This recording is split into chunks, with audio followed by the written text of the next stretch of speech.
বা 30 সার্কিটের জন্য যোগাযোগ করতে পারেন আমাদের সাথে। এই সার্কিটটি আমরা নিজস্ব মেড, এটা লেখাই আছে দেখেন।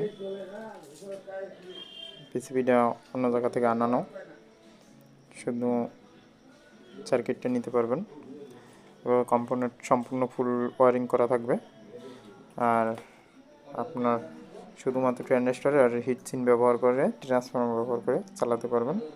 সার্কিটটি নিতে চাইলে আমাদের সাথে যোগাযোগ করবেন। এটা CA30 বা 20-র জন্য অ্যাভেলেবেল। এটা ভোল্টেজ 65-065-130। আর সার্কিটগুলো খুবই সীমিত আছে। আপনারা নিতে চাইলে সরাসরি আমাদের সাথে অতি দ্রুত যোগাযোগ করবেন। মোটামুটি একটা সার্কিটের জোড়া 8,000 টাকার মতন পড়বে। একটা আনুমানিক ধারণা, কম কম হতে পারে, বেশি হবে না, একটু কম হতে পারে। সম্পূর্ণ হিসাবটা দিয়ে কালকে সম্পূর্ণ ভিডিও দেওয়া হবে, কমপ্লিট এবং টেস্টিং ভিডিও।